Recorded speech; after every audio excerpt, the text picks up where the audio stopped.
Early holiday savings have arrived at Tanger Outlets. Discover the best gifts from your favorite brands, perfect for everyone on your list. And stack your savings with up to 70% off, plus an extra 15 to 25% off only during Tanger Style.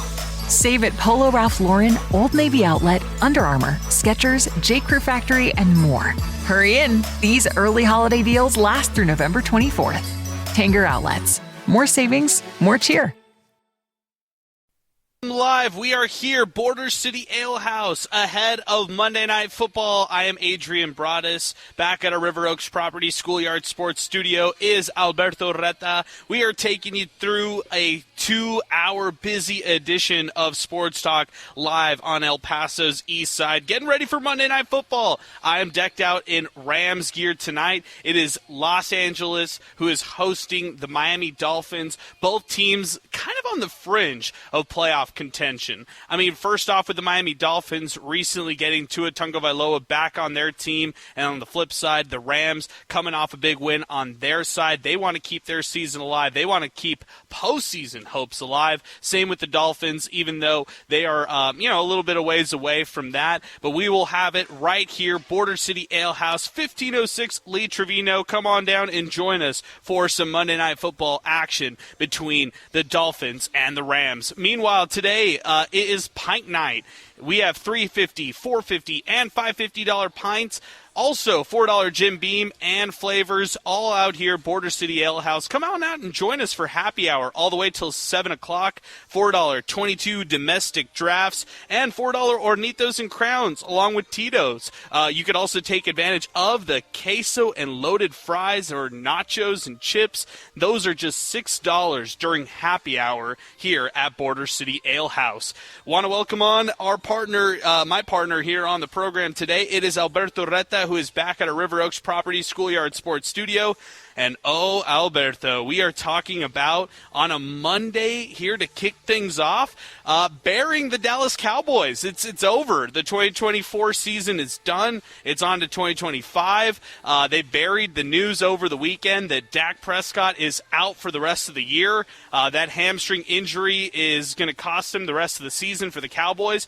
And it might not even have mattered when it was all said and done. I mean, this team was so bad, even going into last weekend's game when they had a healthy Dak Prescott, and now they have to turn the page on this season. If you watch that game yesterday, just getting annihilated against the Philadelphia Eagles, and, Cooper Rush is not the answer like he maybe was a couple years ago when he played in relief and could help the Cowboys out in a couple games. Trey Lance is obviously not the answer. The coaching staff doesn't even have confidence in him enough to even play him out on the field and show everybody what he can and can't do. So that tells you that that's a write-off right there. And for the Cowboys now, do you just hope to tank for the rest of the season and on to next year?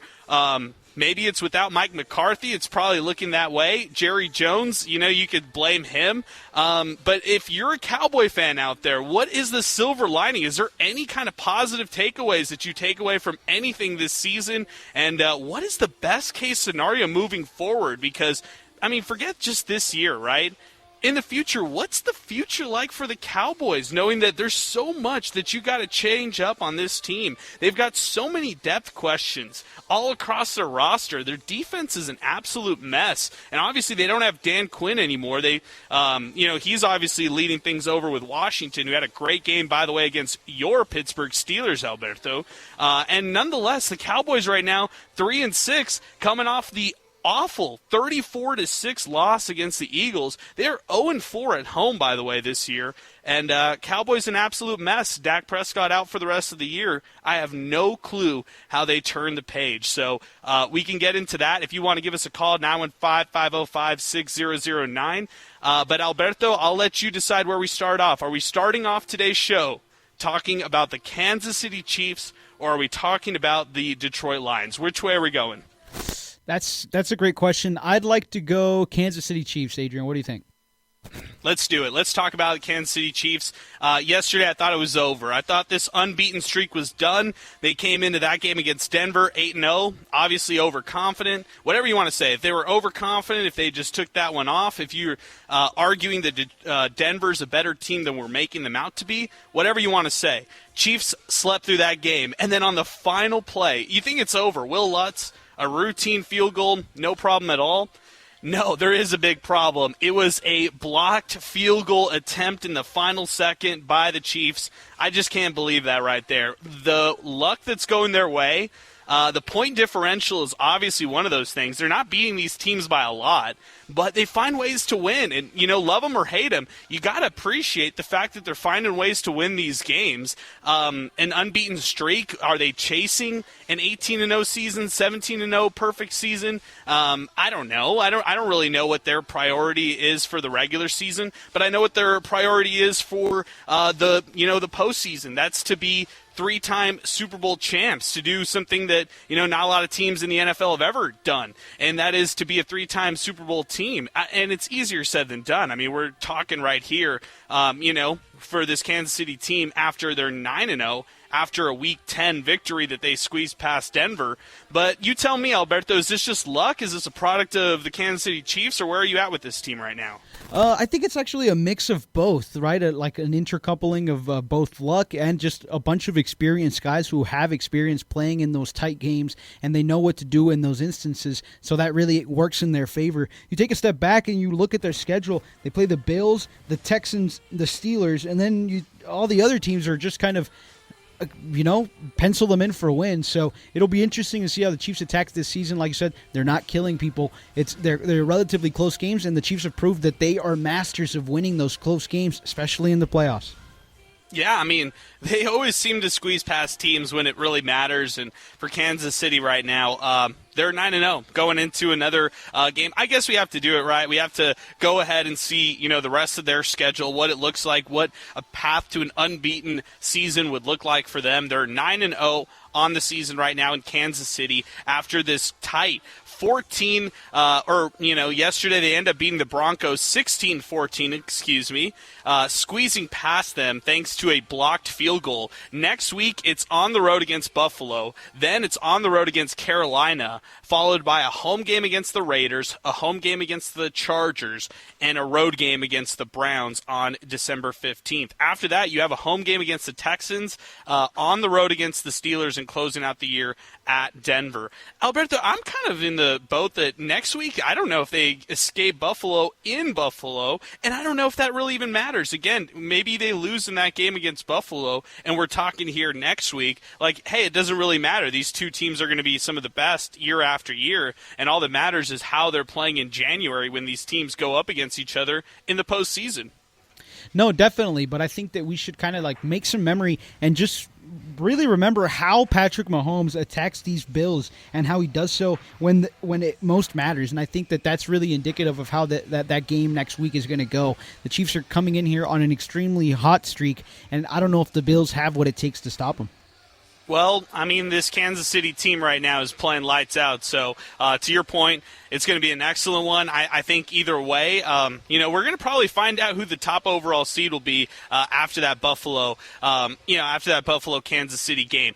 The next team we're talking about is Detroit, all right? You picked Kansas City to start off. Now let's talk a little Lions football. 5 interceptions by Jared Goff yesterday, and they still managed to squeeze past the Texans 26-23. Both these teams, the Lions and Chiefs, you could argue both these teams were trying to find ways to lose their respective games. But, I mean, good teams find the way to win, right? I mean, it's a cliche. It's one of those things that we say here, Monday morning type of quarterback talk.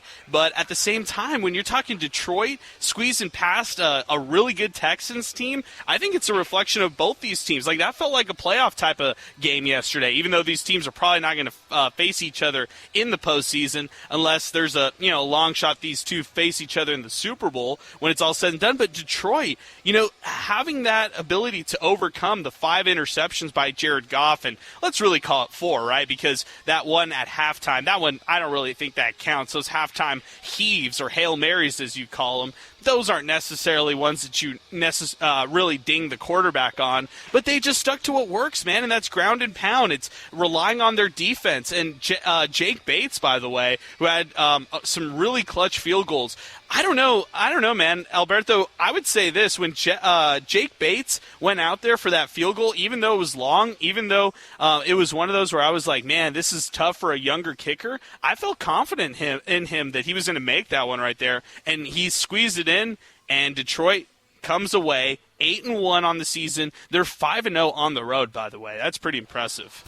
Yeah, they're road dogs, and they already had a game outside in the cold, and they won that game, right? And the narrative was always that Jared Goff can't win games in the cold, so they defeat that narrative. But, yeah, I really like the way the Lions came out in the second half, right? That's what I'd like to highlight is the way they come out in the second half. They put that first half, that was a horrible half of football, behind them, and in the second half they really attacked the Texans, who are also in their own right a playoff team. They were able to attack them well in the second half, keep them at bay, keep them off the scoreboard, and they find a way to win the game. That one was a great game, a great Sunday night football game. You don't always have those. No, you don't. And now you have a chance to take away from that one. Detroit, one of the best teams, if not the best team in the entire NFC. And for Houston, even though they lost, even though they're 6-4, and 2 weeks ago we're talking about this team in a much better place than they are now. Just look at the injuries, right? It's Nico Collins, who he was a late scratch. They thought he could maybe play yesterday, but ends up, being held back when it was all said and done. Will Anderson's not with them right now, one of their sensational edge rushers on defense. So once they get these guys back, I'm a little fearful of the Texans. They go on the road against the Cowboys here in a week on Monday Night Football. I think they win that one. Then it's a home game against the Titans. They can win that one. And then it's a very winnable road game at Jacksonville. They could win that one right there. So you talk about those 3 games, followed by the fact that they host Miami on December 15th. Even though the Texans drop back-to-back in 3 of their last 4, schedule softens up a little bit for them here, and C.J. Stroud. You just, the only thing that I could ding the Texans yesterday on, Alberto, is I wish C.J. Stroud would have won that game, just for his legacy, for the fact that we put him in these conversations of being maybe a top 10 type of quarterback, or even in that caliber of type of player in the future. I would like to see him win one of these close ones, especially against a better team like Detroit. Yeah, well, look, the team is definitely going to need that moving forward if they want to get to that next level in the playoffs, right? They need that morale boost. They need to know that when things are getting tough, they can look to C.J. Stroud and he can go out there and win them the game. So I'm with you. He definitely needs that moment, but I'm sure that in time it will come. But, the way that the Texans came out, look, on the other side, their second half was absolutely horrible, and it's not like the Lions. It's one of those instances where the Lions didn't necessarily win the game. The Texans go out in the second half and lose themselves the game by not putting up any points in the third or fourth quarter. Good point. Hey, our telephone number here on the program, 915-505-6009, NFL to lead off the show. But after this, we got to get into some UTEP football. Superlatives coming in from Conference USA. We'll talk a little UTEP hoops. They're back at home tomorrow against UT Permian Basin. We'll have the coverage right here, 600 ESPN El Paso, after Sports Talk on Tuesday. We'll be live, actually, from the district tomorrow, which is really exciting as well. Busy week here on the show and on the program, by the way. We've got football Friday night, double header this week. We're going to do one on Thursday and Friday, since there are 4 local playoff games that will be held on Thursday and only 2 on Friday. But we could talk a lot of different things when it comes to high school sports here on the program. And yesterday was Kayla Thornton Day for UTEP women's basketball. That was awesome. We'll recap that. Alberto was on site for the matchup in that game where the Miners defeated Morehead State. We'll get into that and some UTEP volleyball. Our telephone number now in 505-505-6009 as we're getting things started. We could talk anything here on your mind. Let's get the phone line started off here with Domingo, who's going to get things started with us. Domingo, good afternoon, man. What's happening? How you doing, fellas? How was your weekend? Domingo, I'm doing great. I've got my Rams, I got my Rams hoodie on right now. I'm ready for a Rams victory. They got to beat the Dolphins tonight. What about you, man? I wish my guy would get done yesterday, but hey, I know you're well aware what happened during the past week that Grand Canyon decided to join. Well, the Grand Canyon decided to do a TCU, ditch the West Coast for the Mountain West. And in my opinion, since they backstabbed the West Coast, I think this is the downfall I think this is the West Coast's downfall because they already lost BYU, they lost Gonzaga, and now they lost GCU before joining in. I think it is, and I think the West Coast is going to be a win-bid basketball league. You know, it's an interesting point. I mean, look, first off, I take only positives away for the Mountain West and the fact that they end up getting Grand Canyon. And I appreciate the phone call, Domingo. Thanks for weighing in. I know there were some rumors going around, hey, could Grand Canyon end up going to the WCC like you're mentioning with Gonzaga, with the likes of St. Mary's, and, make that a real power of a conference right there. But, with Grand Canyon joining the Mountain West, I think that only bodes better for a school like UTEP. I mean, can you imagine the fact that UTEP can have a school in New Mexico and a school in Grand Canyon they can regionally play? That thing is, that thought is exciting for UTEP basketball fans right there.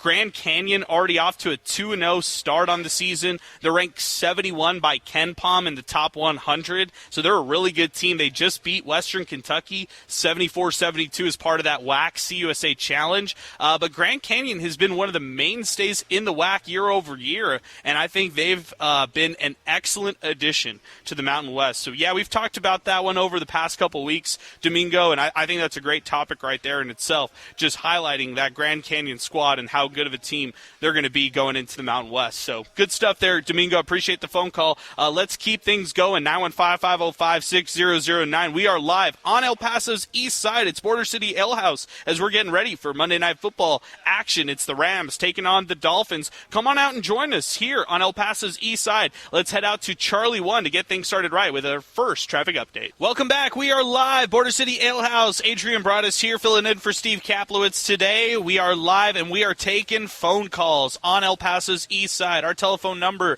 915-505-6009. Live from Border City Alehouse. Come on out and join us for happy hour specials all the way till 7 o'clock. And for Pint Night, it's happening out here, Border City Alehouse, 1506 Lee Trevino. And that is where Sports Talk is live for Monday Night Football. By the way, we've got some great prizes to give out. Thanks to all that music and video, we've got the story of the 2003 St. Louis Rams. Wow, I love that one. Also, we've got a Miami Dolphins collection, the 1972 season. We've got those. We also have a Rams lanyard, a Dolphins lanyard, Rams bottle opener, and a Dolphins awesome keychain flashlight. We've also got Horizon Golf passes as well. We've also got UTEP basketball tickets and some Chihuahuas magnets, some free stickers thanks to our good friend Patrick Gabaldon of the Locomotive FC, and some sunglasses thanks to the Oscar Arieta Agency. That's all happening here at Border City Alehouse. Out we go to the phone lines. We got a couple calls to get to. We'll go to Michael Plundo, then we'll go to Frank the Tank. He wants to talk some high school football and some football as well. Let's go to Michael Plundo first, who's joining us on the phone lines right now. Our telephone number, if you want to talk some football, 915-505-6009. Michael, it's great to hear your voice. I'll just simply ask you, where are you at with Russell Wilson? You are the resident Steelers fan, along with Alberto Reta and Daniel Paulus on our partner station, 95.5 KLAQ. But you have been as invested in this Pittsburgh Steelers season as anybody, across that Steelers nation. What are your thoughts on Russ, simply put? I'm loving it, Adrian. I'm loving just the vibe around the Steelers organization right now. It's nothing but great, nothing but positive. Russell Wilson has really helped elevate this offense. And one thing that I love what Russell Wilson has brought to this Steelers team, Adrian, is when T.J. Watt came out in the interview with Scott Van Pelt after the Jets game and said that Russell Wilson has brought leadership. He's brought leadership to that locker room. He's formed great chemistry with guys like George Pickens, who's really benefited from having Russ. I mean, look at George Pickens just through 3 games. I mean, the lowest yardage he's had is 74 yards, and he's put up 2 touchdowns and made some crazy acrobatic catches. So he's looked like a completely new receiver under Russ, and he's just really, been great for the Steelers team. Okay, Michael, I think I might have to eat my words just a little bit on Russ, right? Because I was telling you in the offseason, you're obviously our past intern. You worked with us here in the summer on 600 ESPN El Paso. You're currently at Texas Tech as an undergraduate student studying journalism, and you're a great friend of the program for our listeners who might not know you. But you and I had a lot of discussions over the offseason, and I feel like I owe Russ an apology in a sense that I thought he was washed. I thought it was over, and I thought he would just be collecting that check from Denver on the bench while Justin Fields was the answer to the Steelers. But I think it's a testament to the Tomlin culture that's over there in Pittsburgh, not necessarily the culture that Russell Wilson established for himself in Denver, where he wanted to do everything himself. This is more of a system in Pittsburgh that he can actually run and, like you said, make players around him shine. Exactly, Adrian, and I'm glad to mention that you bring that up because not many people will, eat their own words about Russell Wilson, who said far worse things than you did. But I really just think that, the culture, you take in what Tomlin has done with the Steelers over the years, 17 straight seasons without a losing season, and then you take that into Russell Wilson and the fact that he has a Super Bowl on his resume already. I just think it's a perfect fit, and I think it was a match made in heaven. I think Russell Wilson was what the Steelers needed, an upgrade over Kenny Pickett, someone who could push the ball down the field, someone who could throw it deep. And he's still got that moon ball, Adrian. I mean, it's looking like he's still the quarterback that we saw from Seattle. I don't think he's exactly, 2012 Russ, but I think he's, shown flashes of that. Oh my goodness! I can't do this. I hate Russell Wilson. I'm just kidding. I'm just joking with you. But hey, I can't let you go. You obviously work with Texas Tech Raider Vision, and I can't let you go without asking you your thoughts on not the game this past weekend. I think we all saw what happened. You could say what you want about that, man. Well, I want to ask you your thoughts on Shedeur, seeing him in person and seeing Travis Hunter in person. I love these guys week in and week out. They're putting up highlights, and these two guys are going to be top 5 picks in April's draft. Love them or hate them. Absolutely. I 100% agree with you there. I mean, despite what happened in the game, it was a tough loss, but it's really cool just to see, the names and just, the fan and the engagement that Shedeur, Travis Hunter, and Coach Prime all brought to Lubbock. I mean, Adrian, the atmosphere was buzzing. I mean, the stadium was the loudest it's ever been. It was a packed house in there. I mean, it was hard finding a seat for a lot of people. I saw a lot of people trying to get in during halftime, but the gates were simply closed, so they had no chance of getting in. But it was awesome to see them in person because, I mean, like you said, these are guys that are going to be in the NFL. They're going to be high draft picks in the 2025 NFL draft, and I personally think that they're going to be great players, and I think Travis Hunter is going to be the real deal. Good stuff. Michael Plundo, our previous fall intern, who is joining us here on the phone lines. Appreciate it, Mike. Always good to catch up with you. Let's keep it moving here on the phone lines, 915-505-6009. Next up here on the program, it is Frank the Tank who is joining us next. Frank, it's great to hear your voice. Give us your thoughts here on the program today. What's going on? Of course, just a Lower Valley kid here, graduate of Del Valle High School. Just want to wish those boys good luck on an undefeated season, and I know whatever next obstacle, of course, I hope they get the W, as well as all the other local high schools. Like we got the El Dorado Aztecs. I believe Riverside is another one. So all those schools that are going to the next level, to the playoffs, I really wish them luck, and we got to represent and get it done. You're exactly right, Frank. I'll run down the playoff schedule, but I'll just ask you. You led off with Del Valle. They've been by far the best team this season in El Paso. They're 5A, but it doesn't matter. They destroyed 2 6A teams earlier this year as well. You tell me, have you seen them before? And if so, what has impressed you with that Del Valle team this year? What impressed me is just the talent that they have. You're going to have some familiar names. You have the Nunez family. You got a couple of Nunez cousins on the team there, from Buddy Nunez, I believe, and his sister Melissa. They have a couple of boys that are playing on the varsity team. Oh yeah, no. I good shout out to the Nunez family. Hey, I'm a big fan of Nunez. I've watched Raul Nunez play, and he's a really good player on their team. Hey Frank, I appreciate the phone call, man. Thanks for weighing in, and I'm happy you're giving us a call today, talking high school football. The game that Del Valle has on deck is against Abilene Cooper. That's going to be a real exciting matchup for Del Valle, this unbeaten 9-0 team this season, and for Del Valle. I mean, Alberto, you've watched them. I've watched them. The talent, it just gushes with them. He mentioned Raul Nunez, of course, the two that you mentioned right off the top of the bat whenever you have a Del Valle discussion.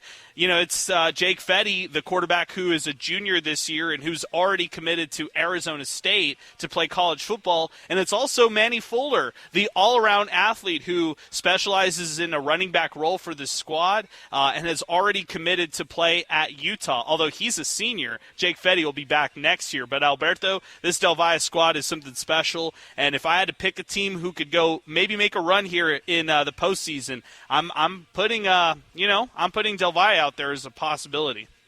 Yeah, Del Valle, they're extremely, extremely talented on all sides of the ball, so that gives you a lot of confidence between you just mentioned him, Jake Fetty, and the Nunez cousins, like Frank the Tank mentioned. There's a lot of talent there at the Del Valle Conquistador level, and so it'll be interesting to see. When do they play, Friday or Thursday, Adrian?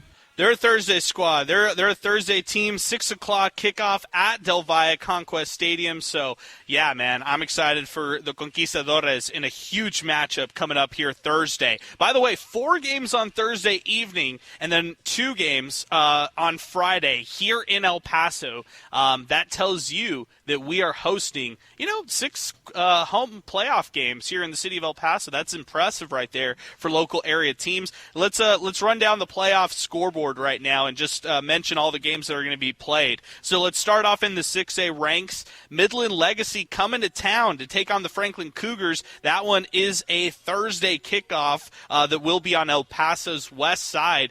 Franklin ends up winning a coin flip to have Midland Legacy come to town, and so that should be a great game between the Cougars and that Midland Legacy squad. Also on out of the 6A ranks, Odessa Permian comes to town. That's right, Mojo comes to town to face the Eastlake Falcons.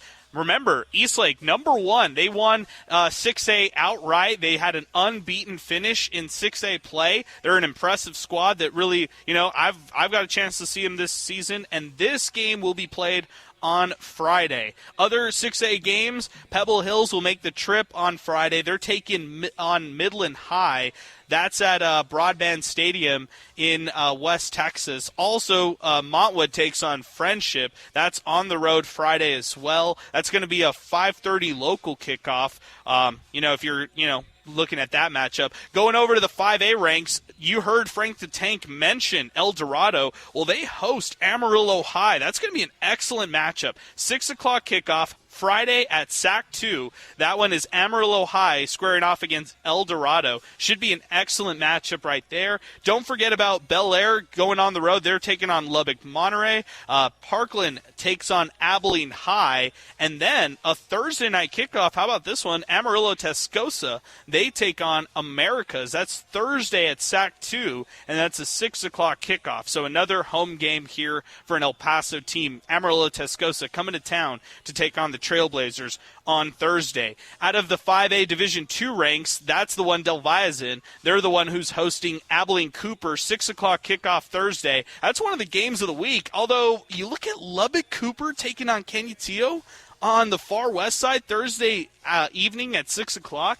Man, that one might be my game of the week. I mean, Lubbock Cooper, it feels like in the postseason they just have El Paso team's number, and this Canutillo squad has the talent to beat a team like Lubbock Cooper. So I'm really interested in that matchup right there. That's a local game on Thursday. That might be game of the week, along with Del Valle, Abilene Cooper. So Class 5A Division II, some exceptional playoff games coming up this Thursday. Meanwhile, Chapin on the road against Wichita Falls Memorial. That will be a 6 o'clock Central Time kickoff on Friday, 5 o'clock local time kickoff here in El Paso. And then meanwhile, Andrus goes on the road to take on Abilene Wiley. That's going to be a 5 o'clock kickoff on Friday. Going over to the 4A ranks, Hereford comes to Riverside. That's right, another home game. That's going to this is going to be neutral site games. All 4A games are neutral site, Hereford takes on Riverside out at Ratliff Stadium,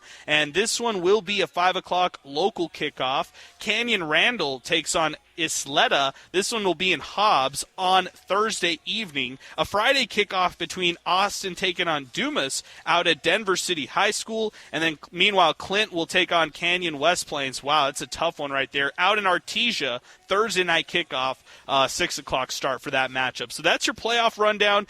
Again, our Football Friday night plan will be to have Football Friday night on Thursday, and then we will switch it over to a Football Friday night second edition on Friday. So that is all on deck this week for us on 600 ESPN El Paso. And Alberto, you tell me, what are your thoughts right here for the playoffs just kicking off? I feel like it was a top-heavy season where you had the district title winners just tower over everybody else in their respective districts, but nonetheless a competitive year of high school football and some great talent across the city.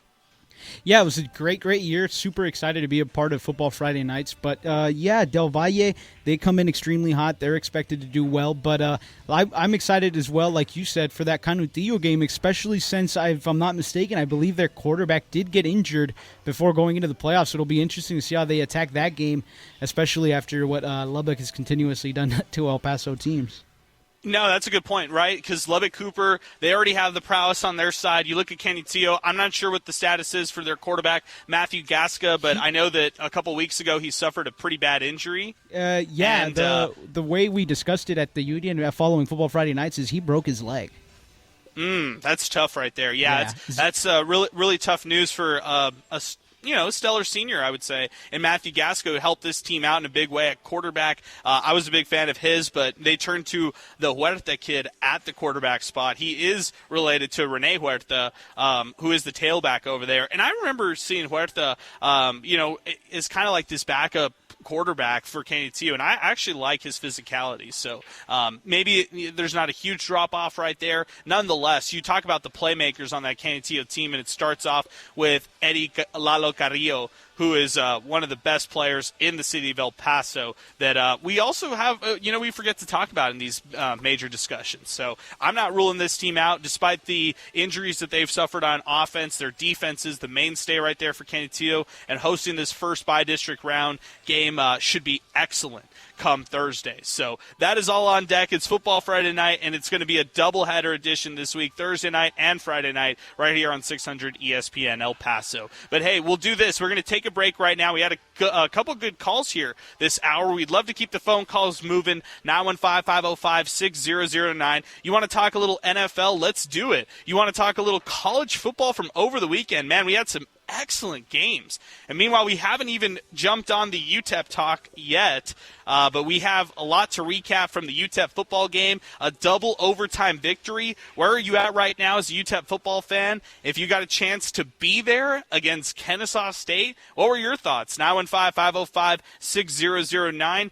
And the college basketball season just tipped off. UTEP men's basketball back in action tomorrow following a disappointing loss on the road against Utah Valley. That score, when it was all said and done, 89-60 in favor of the Wolverines in Orem, Utah. Where's this UTEP men's basketball program at right now, and what can we expect tomorrow from this home matchup against Texas Permian Basin? We'll talk all of that and more. Come out and join us. If you're wanting to watch some Monday Night Football action, join us here at Border City Alehouse. We've got some excellent specials tonight. It's pint night, $3.50, $4.50, and $5.50 pints, along with $4 Jim Beam. And don't forget, happy hour happening here until 7 o'clock.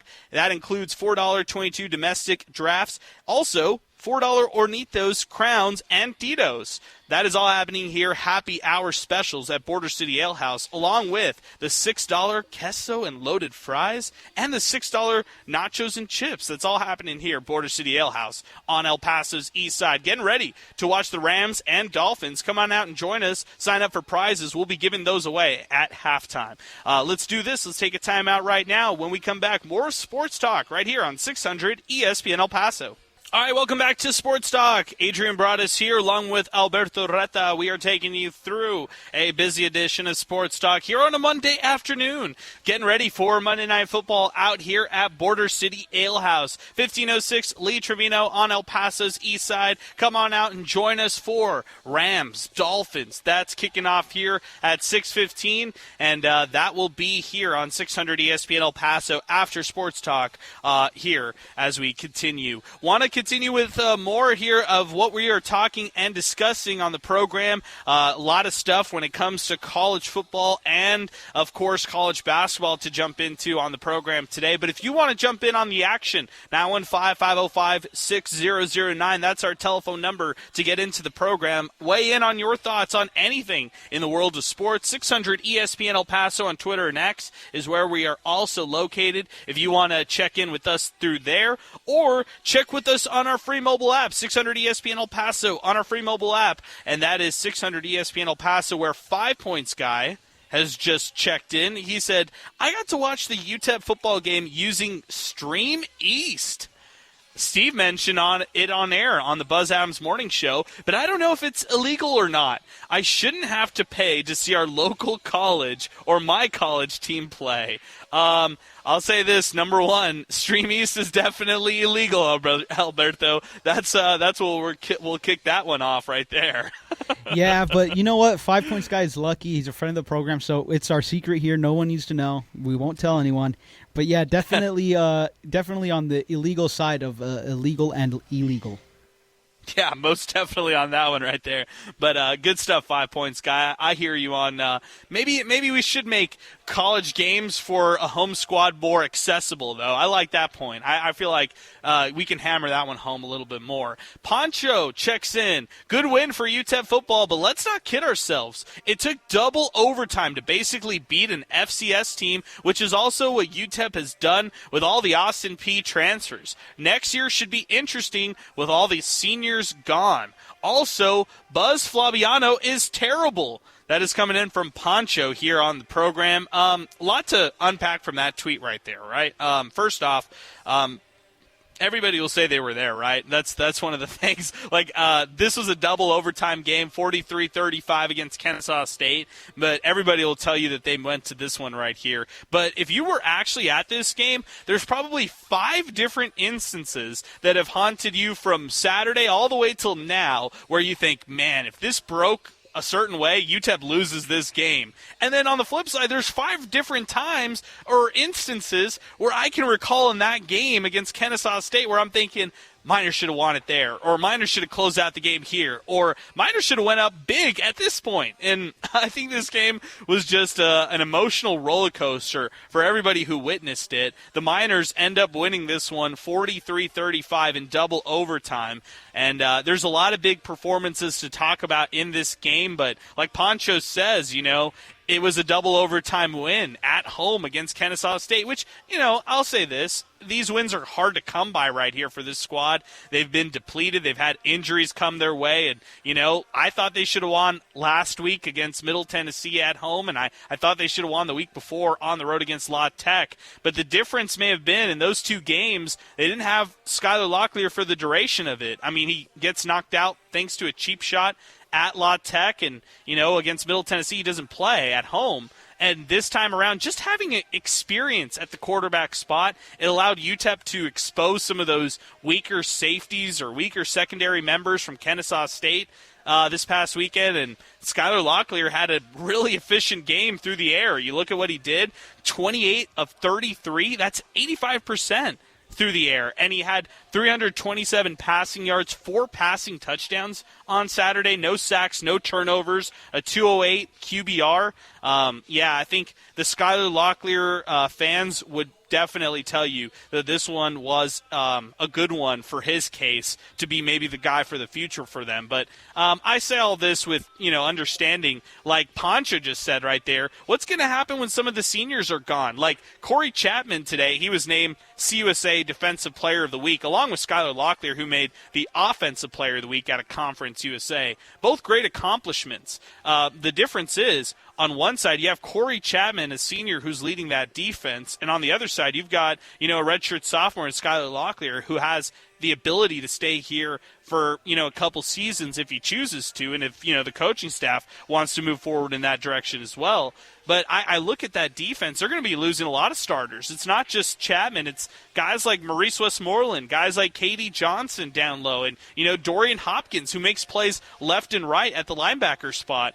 If I'm UTEP here in the future, I'm using this defensive scheme to catapult myself into big discussions with high-level recruits, and using this momentum late season thinking, okay, look, things might not look great on the record side of things, but the spin is to these recruits, buy into the hype, buy into the momentum and the excitement with this squad, and help, build something that really hasn't been done here. And that's, a winning program, at least in the 21st century. We're calling it, at the highest levels. So that's where I think the UTEP football team is at right now. I think they're going to get as excited as they can for this, win right here against Kennesaw State.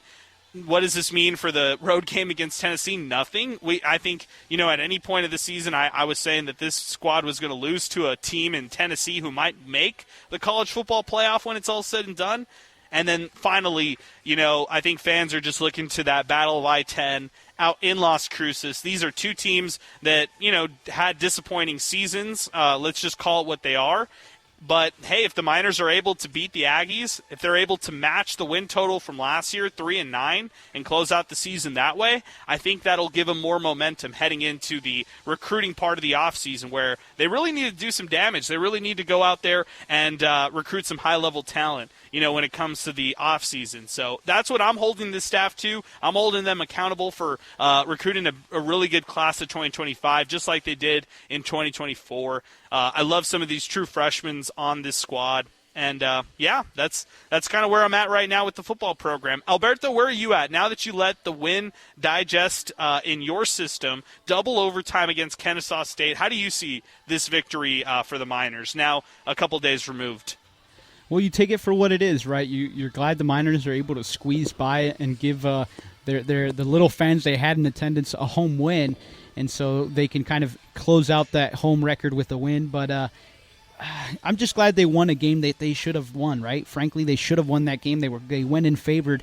They should have won the Louisiana Tech game, but we won't get into that. But yeah, I feel great for the Miners to do what they were supposed to do and not collapse at the end there, because that would have been disastrous for the program. They had a lot of recruits in attendance, and a lot of it weighed on that game, in my opinion. So I'm excited for them that they have gotten the win, and I'm just interested to see what's going to happen in this offseason. Like we've said, there's a lot of seniors that are leaving this team. A lot of holes need to be filled. It'll be interesting to see how they attack it. Will they go the JUCO route? Will they go the high school route? Or how do they go about this?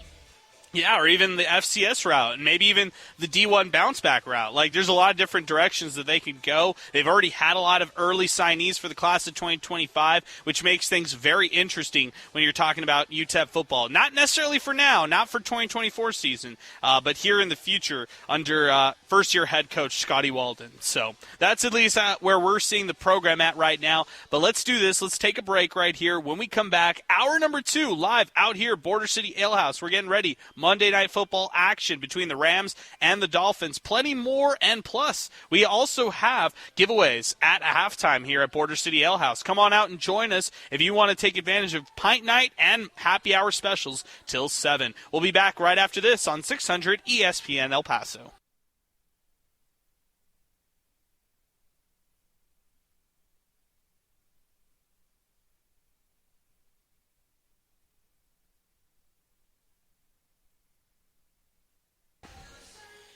All right, welcome back. We are live, Border City Alehouse here, 1506 Lee Trevino. Come on down and join us for Monday Night Football action. I'm Adrian Broadus, and I am joined by Alberto Reta here for hour number 2 of Sports Talk. We are getting ready for the Rams, That's my Los Angeles Rams. That's right, taking on the Miami Dolphins. The Dolphins checking into this one 2-6, Rams 4-4. Both teams have some outside playoff shots still. If the Rams win, they feel much better about themselves versus the Dolphins, where it's an uphill battle from here with this squad right here. But nonetheless, they just got Tua Tagovailoa back.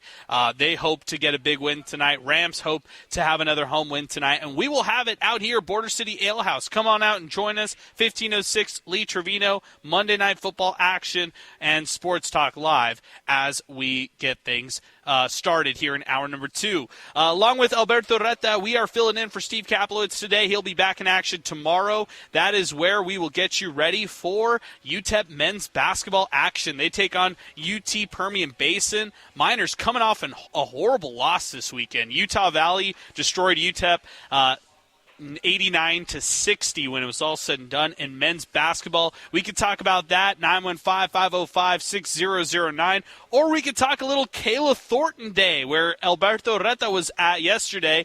Kayla Thornton Day was held with UTEP women's basketball out at the Don Haskins Center yesterday, and the WNBA champion for the New York Liberty was honored yesterday. Her jersey was hung in the rafters, and she was signing autographs. That line for autographs was awesome. Meanwhile, the UTEP women got the big win yesterday against Morehead State, as they were expected to, and nonetheless, they shine in front of their all-time great. It was Kayla Thornton Day. Alberto, set the scene. How was everything yesterday? And give us the full breakdown on how she was honored. Kayla Thornton, one of the all-time greats to play for UTEP basketball. Well, the game was really secondary, right, to everything that was happening via Kayla Thornton, and it was awesome. It was awesome to see, and I think one of the things that I really enjoy is watching how much Coach Keith Adams really cares, and it's like this is about Keith Adams just wants Kayla Thornton to be celebrated, and watching that in first person, it's awesome. So what they did was at halftime, Oscar Leeser was there, presented her with the key to the city. So if you ever see Kayla Thornton with a really big key, that's the key to the city. You have to let her do whatever she wants. And then after the game, they brought out tables to the middle of the court, and then they had a ceremony with her parents and her brother were both in attendance, and they just brought out the mic and they were able, and they brought down the jersey. It was awesome. It was a special moment for Kayla Thornton. She was really moved by that moment. That was awesome to watch. And then after that, it was hours of signing whatever people wanted, right? And pictures, and she didn't look, it was not looking like she was saying no. She was signing whatever people wanted, taking the pictures that people wanted, so it was awesome. The line was long, but people were on the court, so it was definitely an awesome night. The Miners defeated Morehead State 68-41, and it was all about Kayla Thornton. Hey, I got to ask you, though, because you tell me about everybody's bringing different kind of autograph and memorabilia. Did people bring Liberty gear? What was the coolest thing that you saw them, her autograph or something like that? Well, I saw more than one Liberty jersey, so that was immediately what my head went to. Oh, that's so cool. Yes. Wow, that is so cool. People actually brought Liberty jerseys, and Kayla Thornton was signing those. That is so cool. Right on the spot. And what my mind went to was, man, if I would have gotten my hands on one, it would have been ready to hang. You know, it would have been ready to frame, and it would have been awesome. But, yeah, they had a bunch of posters there as well. A couple of people brought pictures and basketballs of their own. But UTEP Athletics, they provided a couple of awesome Kayla Thornton, different Kayla Thornton posters. And then she could either sign that or anything that you brought. And she was sitting down but would continuously get up to take pictures with folks. Wasn't saying no, wasn't charging. So I really found that to be an awesome experience because an athlete of her magnitude in a city like El Paso that doesn't have champions everywhere, right? Easily, her or UTEP could have easily made this a paywalled event, right? They could have charged or they could have made people pay to get in, but they didn't. So that was awesome seeing Kayla Thornton just, celebrated by the people of El Paso. That was awesome. Yeah, I mean, the fact that, she's not charging for any of these autographs is a really cool thing for everybody who's in attendance. But shout out to Kayla Thornton, one of the all-time greats, graduated from Irvin High School, born in El Paso, obviously played for the UTEP women's basketball team, starred with this squad under Keith Adams, and then wins a WNBA championship with New York this past season. So I'm happy she's taking the celebratory tour across the city of El Paso. She deserves it. We deserve to honor her. We're honored to honor her. I mean, she deserves to be recognized. I should definitely say that. And again, Kayla Thornton Day was yesterday out at the Don Haskins Center. Also want to give a big shout out, since we're talking other sports here for UTEP. The volleyball team made history. They won their 14th conference game of the season. They now improved to 24-4 and 14-2 in CUSA play. The Miners will close out the season this week. It's senior weekend. They host Kennesaw State Club Memorial the 15th through the 16th this weekend. So big shout out to UTEP Volleyball. They've got a big senior weekend ahead for them. Maddie Gant, by the way, she was honored this weekend for Co-Setters of the Week at a Conference USA, Alberto. So UTEP Volleyball doing great things, closing out the season this weekend for Senior Day. Yeah, they're getting ready to get in tournament mode, right? They're going to host the Conference USA volleyball tournament, so they're getting prepared for that and everything that entails. I know they want to make a deep postseason run. Yeah, that's right.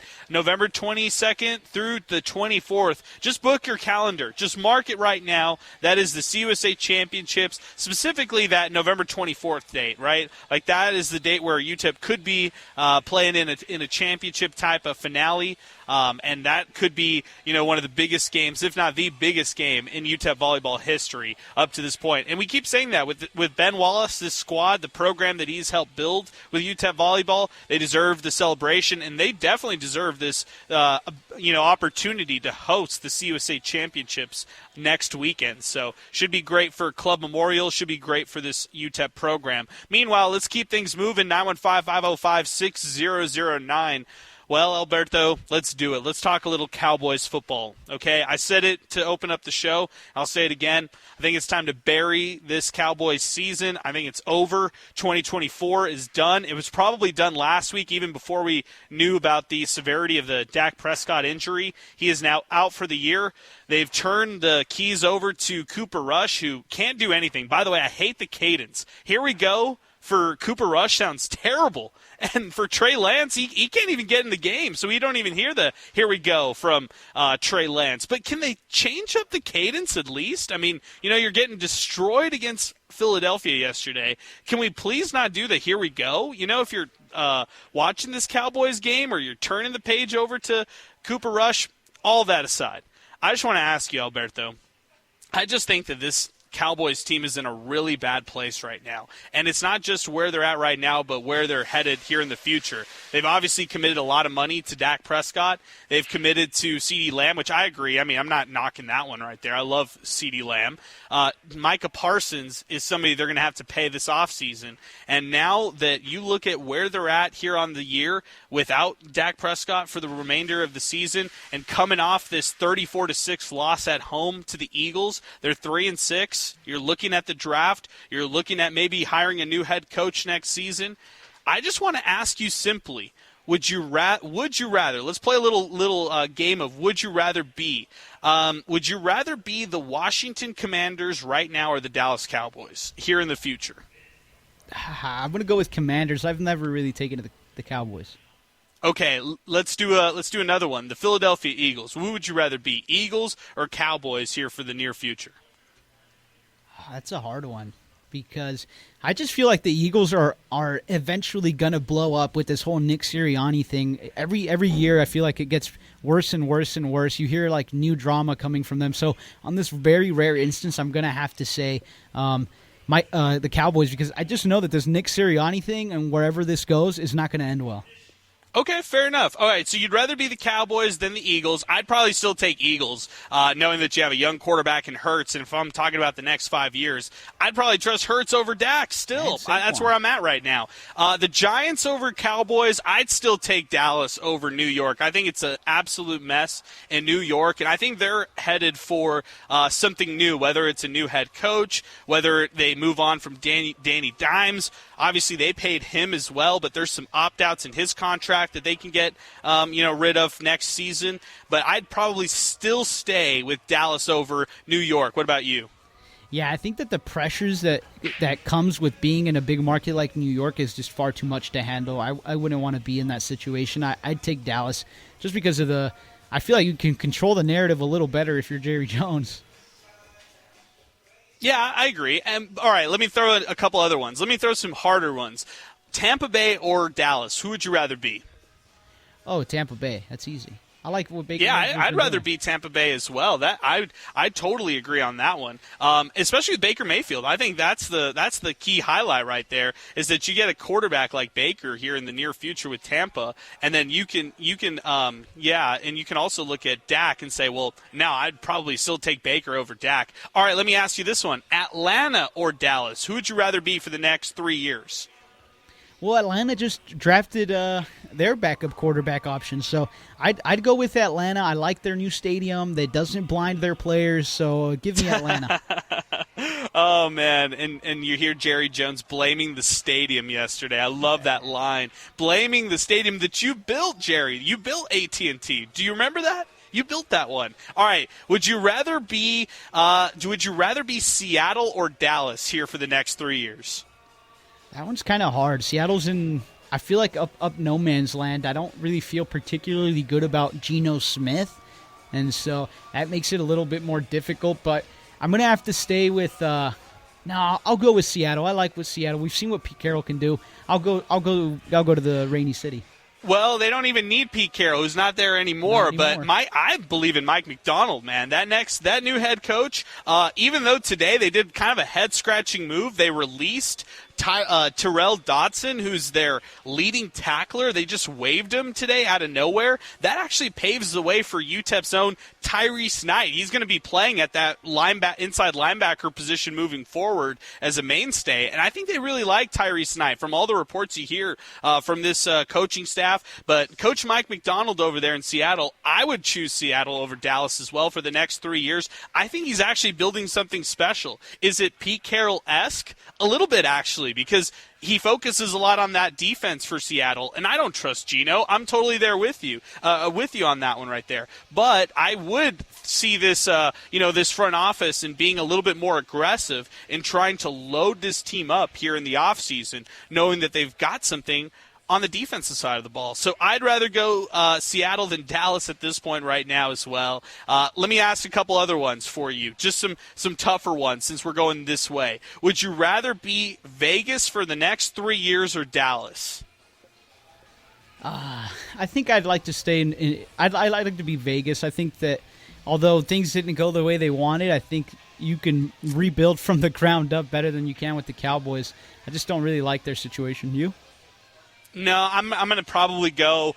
I'm probably going to go Dallas here just talent-wise. I just don't think that Vegas roster is very talented, although they might be in more of a rebuild mode, and you could argue that Cowboys just being mediocre and running it back year over year, that does more damage to them than it does good. So maybe it's better to be in a rebuild than it is to just be content with being mediocre year over year. But point is, Cowboys are in a really bad place right now. 3-6, just reeling on the season. They're 0-4 at AT&T Stadium.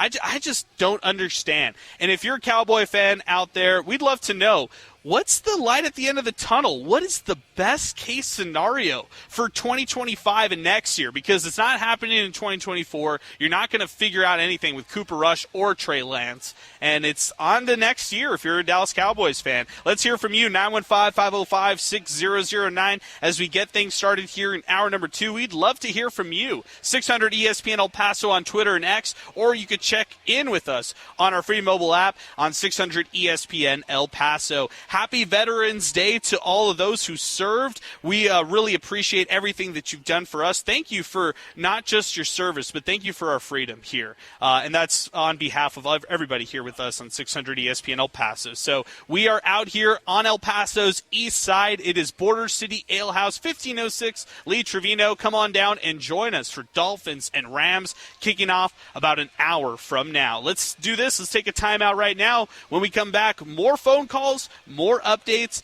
more on the NFL. That's coming up next right here on 600 ESPN El Paso. and hanging out as a co-host here today. We're filling in for Steve Kaplowitz. Well, he will be back in action tomorrow. And Border City Alehouse is also the home to the most beautiful sunset right now. Man, this is just a majestic view. I love these fall evenings here in El Paso where we get some of the nicest sunsets out there. But, man, I'm just looking and admiring at this beautiful sunset here, getting ready for some Monday Night Football action. It's Rams-Dolphins. And, by the way, we are celebrating here with happy hour specials. It's not just drink specials, but it's also great food specials happening out here at Border City Alehouse. Take advantage all the way till 6 o'clock here tonight, but you can take advantage of some of the great specials like the $6 loaded fries and queso. Also, you can take advantage of the $6 nachos, and that is happening here for happy hour till 7 o'clock. $4 22-ounce domestic drafts, $4 Ordinitos, $4 Crown, $4 Tito's, and that's happy hour here daily at Border City Alehouse, 1506 Lee Trevino, and us on 600 ESPN El Paso. We are getting ready for the big one. It's Rams-Dolphins coming out here for Monday Night Football, and we've got great prizes thanks to All That Music and Video. Give them a follow on Instagram. Check them out at All That Music on Instagram. All That Music EP, I should say.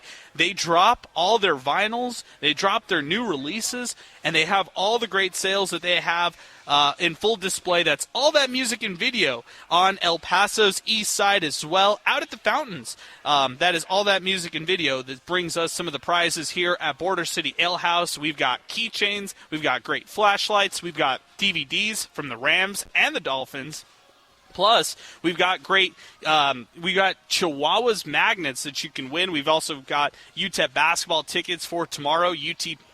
Texas Permian Basin, coming to town at the Dawn tomorrow. Plus, we've got Horizon Golf passes as well, and that is all out here. Border City Alehouse, come on out, register for prizes that will be given away here at halftime as we continue here on Sports Talk. Let's keep it going with more conversations around the NFL. Man, it was just a crazy Week 11. We're really here right now in the season. We're really at the point where we kind of understand who is good, who are the playoff contenders, who are kind of like the teams who are on the outside looking in, and who are just the bad teams out there. I think it's flipped for the Bears. I think if you look for the worst losses yesterday, Alberto, one of the worst losses in my eyes, the Chicago Bears losing 19-3 at home against the New England Patriots. Caleb Williams looked terrible yesterday, and I'm not faulting him too much. I mean, he's a rookie quarterback. I think head coach Matt Eberflus will take the fall here when it's all said and done for Chicago, but I'm really disappointed in Chicago. I thought they'd be a fringe playoff team, and now it just looks like they're outside looking in. They've got a really tough road ahead for this team that is 4-5 right now. Out of the NFC South, they've got the Packers, Vikings, and Lions on deck in the coming weeks, followed by 49ers, Vikings, Lions. That's a really tough stretch right here for Chicago. Yeah, extremely tough stretch, and I think it doesn't help for them to be in arguably one of the better divisions in all of football, right? Every other team except them has 6 wins at least. 6 wins, and the Lions are 8-1. So, yeah, it's a difficult division for them to be in, but I also wasn't expecting much in year one of Caleb Williams. So this is kind of expected for me. The Bears are still the Bears, so I'm not expecting them to turn the page and be this crazy new franchise. But these next 3 games, these next 3 division games for these guys are going to be huge, and what you've been seeing out of the Chicago Bears side of things, the fan base side of things, is it looks like Caleb Williams is just really mentally done with this coaching staff and what's kind of taken place here in Chicago. Yeah. So it'll be interesting these next couple weeks, and he's there was a lot of controversy around Caleb Williams in college, so it'll be fun to see these next couple of weeks because it's not going to be fun for any Chicago fans. No, I mean, this is where the tough part of their schedule really kicks in. So it'll just show you a lot. Are they actually a contender this year, or are they kind of where we think they are right now, and that is like outside looking in here as we continue. Another game that I found really relevant yesterday, the Saints winning with their new interim coach against the Falcons 20-17. It matters for divisional purposes, that game in a big way. The NFC South, NFC South, we didn't really think too much about this division going into the season, but the Falcons started to separate themselves a little bit last week. Now they're 6-4 suddenly, and in their divisional record, they've got a 4-1 record. But the Saints now 2-3, they can creep back into things when it comes to the playoffs. So I don't know. When it comes to that Falcons squad, I think that they're a little vulnerable. I'm not worried about them in the postseason. I think they could be a playoff team when it's all said and done. Yet I'm still not worried about them if I face them in the playoffs. Alberto, you give me your thoughts as a Steeler fan, man. You got to feel good about yesterday. We talked about it with Michael Plundo last hour, but Pittsburgh fans have to feel pretty good about where they're at right now, knowing where the defense is at, holding Jaden Daniels to 202 through the air, and really didn't do much in that game at all. And then winning that game how they did, 28-27, that was the finish. Pittsburgh getting it done against Washington. Felt like a playoff game, even though these teams will not play in the postseason. Yeah, you took the words out of my mouth. It definitely did feel like a playoff game. And so I was telling this to Paulus before we went on air. And when the Steelers made the trade for Mike Williams and Rodon Smith, I just kind of took a step back and I really analyzed the season. And I told myself, well, I hate to say this as a Steelers fan, but why can't this year be our year, right? And Michael Plundo kind of touched on that. We have a killer defense that can hang with arguably the best nobody can beat the Steeler defense. It's arguably hands down the best. And then you have a guy in Russell Wilson who has been to the Super Bowl twice and he's won one, so he's got the experience to take you there. And so I asked myself, well, what can stop this Steeler team? And the answer is actually the Chiefs. But I think that I feel good about what the Steelers are doing and how they look right now. But if they don't win a playoff game, it'll mean very little. But I like the way the Steeler team looks. And this Russell Wilson addition, it makes them look different than when they had Justin Fields, right? They're not the same team. They air the ball out differently, and that gives you a different aspect, a different attacking edge. The crazy thing to me is they're atop the AFC North. They're 7-2. Baltimore, meanwhile, 7-3. Steelers, they haven't had that extra game under their belt, but you take the record aside, the point differential is impressive to me. They're up on opponents right now, plus 69 points, which I love, and it speaks to their defense right there and how they're able to just make things happen. And then in their division, they haven't really played anybody. So now we're going to get a chance to see who the Steelers are truly as they get their full divisional schedule underway. Kind of like these other teams. You look at the Vikings yesterday, squeezing past the Jaguars the way that they did, 12-7 was the finish. That was a slog. I'm starting to get a little concerned about Sam Darnold. I'm never concerned about Aaron Jones. He absolutely killed it yesterday. 17 carries, 88 yards. But that offense felt anemic with the Vikings. It felt like, Darnold was throwing the ball yesterday as if Jefferson was his only option, where you have Jordan Addison, you have TJ Hawkinson, you have weapons on your team who can make a real difference. And I just felt like their offensive strategy was get it to Justin Jefferson at all costs. I like that strategy, knowing he's the best receiver in the league. It just wasn't working yesterday, and Darnold has kind of taken a step back in the past 2 weeks. If you really look at it, the Colts game, I didn't feel great about. I didn't feel great about that Jaguars game yesterday. Couldn't finish drives. Those interceptions in the back of the end zone, I found that game, even though the Vikings squeezed past the Jaguars, I'm still concerned about Minnesota in the long haul. And yesterday started to expose some of those weaknesses. You know who's trending upward for me, Alberto? The Chargers. They're a team right now that I'm starting to get a little worried about. Yeah, the thing about the Chargers, though, is they play in that division with the Chiefs, right? So that's extremely difficult for them. But that Vikings game that you were commenting on, the Vikings-Jaguars game, that was extremely horrible to watch. Difficult game to watch. Mac Jones is in for Trevor Lawrence for the Jacksonville Jaguars. So he had 2 interceptions. Sam Darnold, he had 3 interceptions. And I just want to kind of comment on that, and you spoke on it. He was only really targeting Justin Jefferson, and what you see when that happens, what happens? Well, you double team him, and bad things happen to your offense. That happens with 3 interceptions. So yeah, Sam Darnold is definitely taking step back, or teams are just starting to figure him out. They don't have that novelty that they had at the beginning of the season. Now they're a lot easier to play, and that defense has played more games, so they're better to play against because you have more film on them.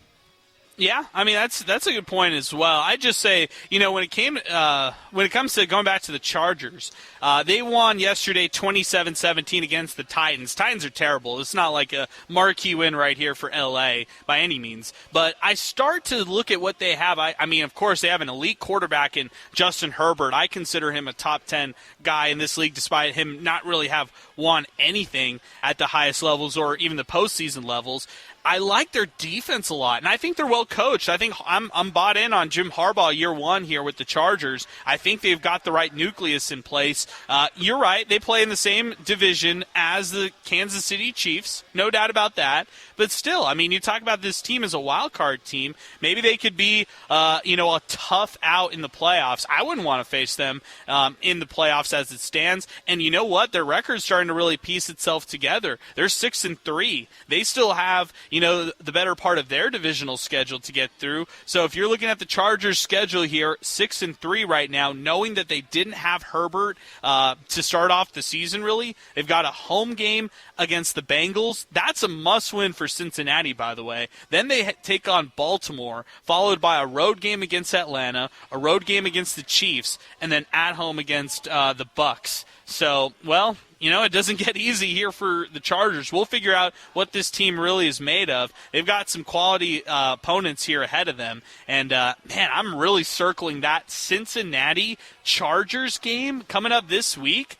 Alberto, that's a must-win for Cincinnati. They lose that game, you're not coming back from, a 4-7 record and trying to make the playoffs. Not in the AFC, at least. No, that's extremely difficult to do, and then especially when you follow it up with the Ravens, right? There's no letting up when the next team you play has Lamar Jackson and Derrick Henry on it. That's an extremely punishing game. So yeah, that Bengals Sunday Night Football game is huge. I've already seen their Jim Harbaugh, their coach, making pleas to the fans that, hey, we need you guys out at SoFi. We need to make this an exhilarating environment so that we can come out, win this ball game, and move on and continue our playoff hopes. But I still don't forget that huge playoff loss that the Chargers had, obviously under a different head coach, but I know that Justin Herbert is looking to get his get back from that. Yeah, no, that's a good point. That's a good point as well. As we continue, our telephone number, 915-505-6009. We're talking NFL here in hour number 2. If you want to discuss anything, let's do it. 915-505-6009. Now is the time to do it. 600 ESPN El Paso on Twitter and X, and 600 ESPNElPaso.com. Let's go back out to the phone lines right now. It is Luis who has been patiently waiting with us. He wants to talk a little Cowboys and Bears. Luis, thanks for hanging with us. What's going on? Well, I've been waiting for 10 minutes, but I'm glad I'm on the air. I'm sorry, okay. I just saw the text here that you joined us here on the program, but I appreciate you hanging with us. Luis, you give us your thoughts today. You want to talk some Cowboys and Bears.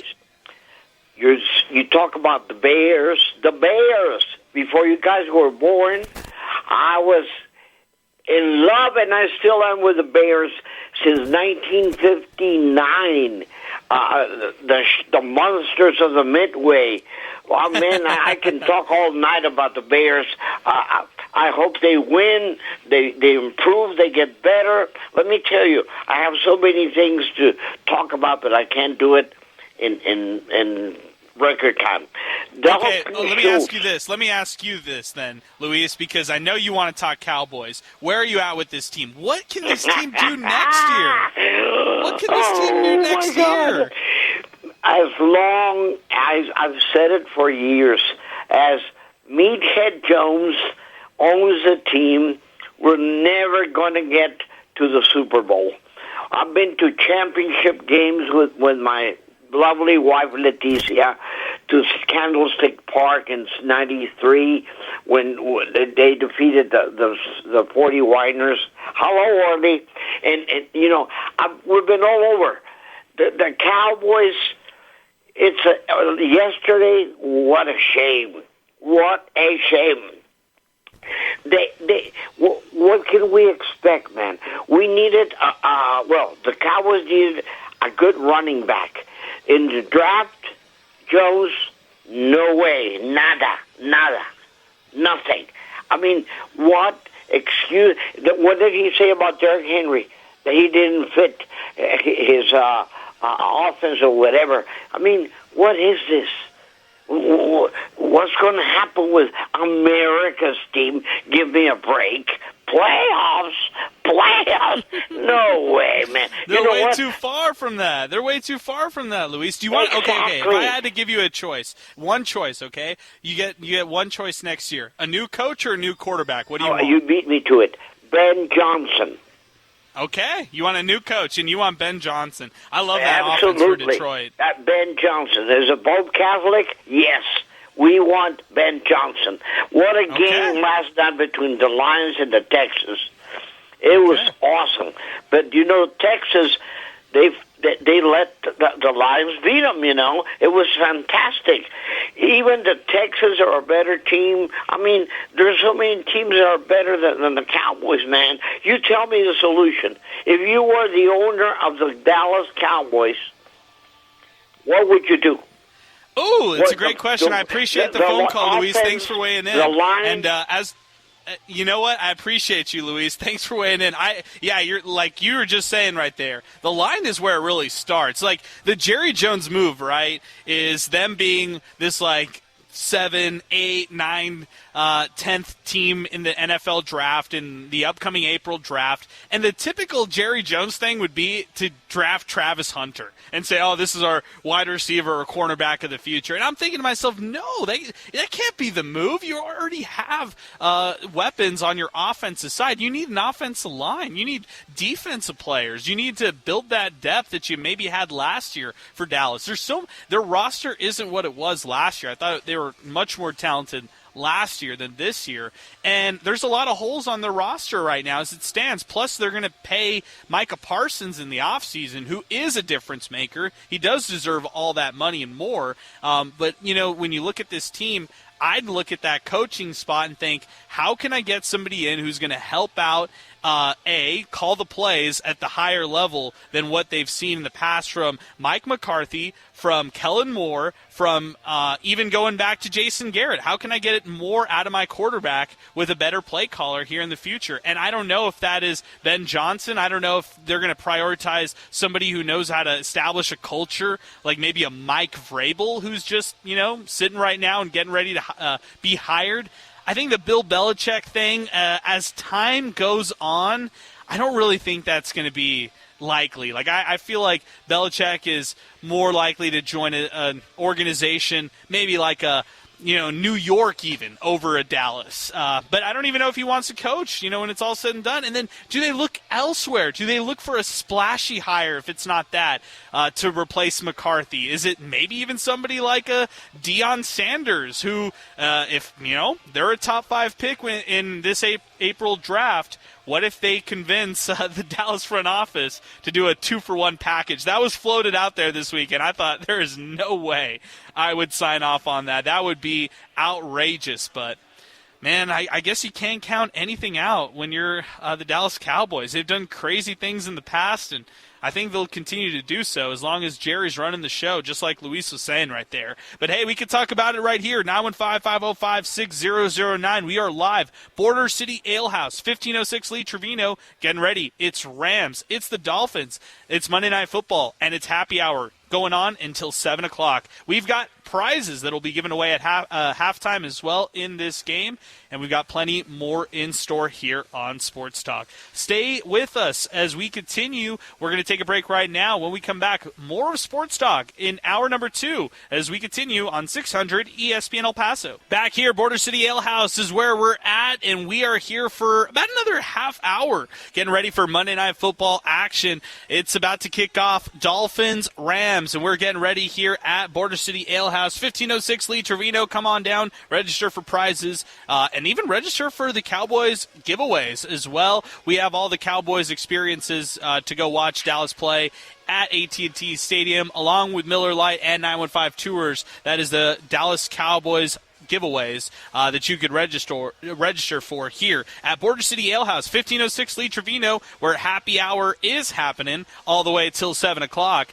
That includes $6 for the loaded fries and queso, and then the $6 nachos as well. You can also take advantage of the pint night specials here, $3.50, $4.50, and $5.50 pints here at Border City Alehouse as we continue for Monday Night Football. Along with Alberto Reta, I'm Adrian Broadus, and we are taking you through a busy edition of a Monday show. I want to switch it over and talk a little college sports, Alberto. I don't know if you heard this story, but did you hear the story of all the trash that was thrown by Texas Tech fans onto the field in that heated Colorado-Texas Tech game over this weekend? I'm starting to think I didn't hear of this because all I saw was tortillas. All I saw was the classic tortillas. Well, let me break this one down to you, and I'll break it down for all our listeners as well. This one was crazy, all right? It was water bottles, it was tortillas, it was beer bottles. All of that was on the sideline here as Colorado defeated Texas Tech 41-27. It was a big road win for the Buffaloes, and all the story going into today was how is Colorado going to find their way into the college football playoff, even though it feels a little outside looking in right now. The Buffs are 7-2. They've got all the momentum on their side, but Deion Sanders said today in his weekly press conference that they were throwing everything but my mama at me, talking about the Texas Tech fans from over the weekend. Look, you just mentioned the tortillas. We all know about that.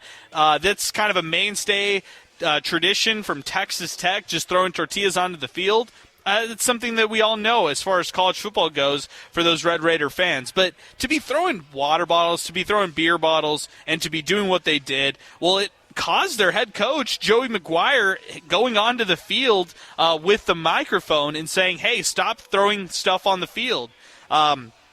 McGuire then said post-game that they were really lucky they didn't get a 15-yard penalty out of it. But, yeah, do you think that fans crossed the line this weekend when it came to this matchup, Alberto? Just hearing the, I guess follow-up and the aftermath when it came to Colorado and Texas Tech. Did you feel like they crossed the line here with this? Yeah, most definitely. I think that once you start throwing things on the field, you're risking that the game gets stopped. So I really dislike this. You also put a whole bunch of people's lives at risk. Who knows what they're throwing? You don't want to get hit by anything. You don't want to get hit by anything from that second level. That's going to hurt. So, right. Yeah, I'm really disappointed. Don't like this in sports at all. I don't like when violence of any sort or any type of disorder and misconduct like this takes away from the game. But I'll ask an even harder hitting question. Would we be seeing this throughout college football if Texas hadn't done it and had their call reversed? That's a good question in itself, right? Because, that's a good point in itself. I don't know. It's interesting. Those Texas Tech fans, I'll say this, those fans definitely were turning out in numbers for that matchup against Colorado. I think they really hope to upend the Buffs in this matchup, but now Colorado, they're on their way to at least being a part of that Big 12 championship game. And if they end up winning that one, if they put more wins under their belt to close out the season, they could find their way into the college football playoff when it's all said and done. Shedeur Sanders said that he signed a tortilla, by the way, which is hilarious. And Deion Sanders was definitely saying that they did not definitely mind it too much. There was actually reports of Travis Hunter, Shedeur Sanders. They were kind of egging on the crowd at some points. But they like this. They like being the villains this season. And that's this role, or I guess this identity that Colorado has embraced after they went through some early season adversity. And after last year, really, despite starting off so strong, despite having all the hype around them, that was a really bad team last year in Colorado. And this year, they've done a little bit better in terms of just stringing some different things along and just having a little bit more success than they've had, I guess in years past. I think some of those diehard Buff fans are looking at this season and thinking, well, hey, if they can do something crazy like find their way into the college football playoff, all this will be worth it. All of the hype and all of the excitement, all of the, everything that you see, the moxie, the excitement from Deion Sanders in prime, then you can maybe make the case that it was all worth it right there if they end up making the college football playoff when it's all said and done. Hey, our telephone number, 915-505-6009. That's the telephone number to get into the program. We are live, Border City Alehouse, 1506 Lee Trevino. Come on down and join us on El Paso's east side. We're getting ready for Monday Night Football action. It's the Rams taking on the Miami Dolphins, and it's happening here at Border City Alehouse, where Pint Night is currently going on right now. $3.50, $4.50, $5.50 pints, and happy hour specials going on till 7 o'clock. We've got great prizes that we're giving away at halftime, plus we've got extra giveaways we're just giving for free, including stickers from our pal Patrick Gabaldon, some Locomotive FC stickers, and some sunglasses thanks to the Oscar Arieta Agency. All of that and more still to come as we're getting ready for Monday Night Football right here on 600 ESPN El Paso. As we get this one ready to go, it's a 6:15 kickoff right here. I'm not sure what's going on back there, Alberto, but I hope we're ready to go here on 600 ESPN El Paso for some Monday Night Football action. But we're out here, Border City Alehouse, 1506 Lee Trevino. Come on out and join us. We got great prizes and giveaways that we are actually raffling off here at halftime. That is 5 Points Guy checks in. He asks, when do you guys announce the giveaways? Well, 5 Points Guys, we will announce the giveaways here at halftime between the Rams and the Dolphins. And we've got some great giveaways. We've got UTEP basketball tickets for tomorrow's basketball game. We've got the Dolphins and Rams lanyards, Dolphins and Rams DVDs, and Dolphins and Rams keychains. Those are all thanks to All That Music and Video. That is found at the Fountains. Check them out on Instagram at All That Music EP. We also have great giveaways that we're just handing out. Oscar Arieta, Allstate Agency, sunglasses. We also have some excellent stickers thanks to our pal Patrick Gabaldon, local artist. And we've got some Win the West insurance holders from the Oscar Arieta Agency. Plus, we've got some Horizon Golf passes and, of course, way more here as we continue. Come on out and join us, 1506 Lee Trevino. We've got happy hour specials all the way till 7. And then, of course, we've got Monday Night Football action coming up here in just a little bit. Oh, man, here we go. Here we go. It's Matthew Stafford and the Los Angeles Rams taking on Tua Tagovailoa and the Miami Dolphins. Alberto, you know me, I'm as biased as it gets in this matchup. Well, how do you see this one shaking out? Miami, LA, and it's happening here for Monday Night Football. Well, I really like LA right now. I like how they're playing, and I don't like the way that the Dolphins come into this game. Just the injury to Tua, and then him trying to work his way back into the lineup. It's going to be a difficult task at hand if they want to win that game there at SoFi Stadium. So I'll take the Rams. Not that I'm biased or anything, but they're also 3-1 at home. So it's difficult to pick against them. Well, yeah, I would say that for the Rams right now, they actually get some production back up front tonight. Tonight they're going to have Steve Avila back. That's one of their offensive linemen that they've been missing all season long, so getting him back tonight is going to be huge for this squad. And, of course, they have Puka back. This is his second week in a row. They've got Cooper Kupp back, his second week in a row. And so let's see what the Rams can do tonight up against the Dolphins. It should be a great game, and it's happening here for Monday Night Football. I like the Rams too, but you know me, I'm biased. I'm here wearing my Rams shirt as well, and I think the Rams get a big win tonight at home to improve to 5-4 on the season. Meanwhile, you talk about NFL standings, and you just talk about the Rams where they stand right now. NFC West is as competitive as it can get. Cardinals right now are atop the NFC West at 6-4. 49ers are 5-4 right behind them, breathing down their neck, and then it's the Rams and Seahawks tied 4-4 and 4-5 respectively, but both those teams, or all these teams right now so far, haven't really gotten to their divisional schedules. So the Cardinals right now, as it stands, best divisional record at 2-0, but everybody else, you look at the 49ers 1-2. They've got a loss to the Rams. They lost to the Cardinals this year. Rams are 2-1 in the division. Seahawks 0-2, so a lot of schedule that still needs to play out in the NFC West. Do you believe in the Cardinals, Alberto, as it stands, or are you maybe, if you had to take a pick right now here going into Week 11, who's your pick to come out of the NFC West when it's all said and done? That's an extremely difficult question, Adrian. That division, they know how to play each other well, right? The fact that Arizona has 2 division wins right now, it blows me away because they've played the 49ers. The 49ers are supposed to be light years ahead of everyone, or at least that's what they say, right? But I really like these Cardinals. They're the winners of 4 straight. They've dropped games to teams like the Packers, the Commanders, the Lions, the Bills. These are great teams. So I understand their losses for the Cardinals. They're coming in extremely hot. I like what they've been doing. So I'm just blown away that the Cardinals somehow have a 2-0 division lead right now over everybody else. So it'll be interesting to see how they get in there with the rest of the games. Yeah, and even for San Francisco, we didn't hear from a lot of 49er fans today, but I feel like they have to be in a better place than they were a couple weeks ago. You get the bye. You obviously come off the win against the Cowboys, and you beat a Tampa Bay team that game was real competitive all the way down to the wire, but 49ers have to feel a little bit better about where they're at right now. I know Debo still looks a little hurt, and I know that the whole altercation of what happened on the sideline, him yelling at the kicker in Jake Moody to try to make more field goals, and then the long snapper gets involved. I get all of that right there. But at the same time, I still feel like this team, when it comes to crunch time moments, this team is going to do what they always do, and that's show that their talent is far superior than everybody else. By the way, it was a welcome back Christian McCaffrey type of game, but he didn't have a great game. 13 carries, 39 rushing yards, 3 yards per carry. I liked him in the receiving game. I talked about this last week. Maybe we see more of Christian McCaffrey in the receiving game. He had 6 catches, 68 receiving yards, really helped out the 49ers in that matchup when they needed it.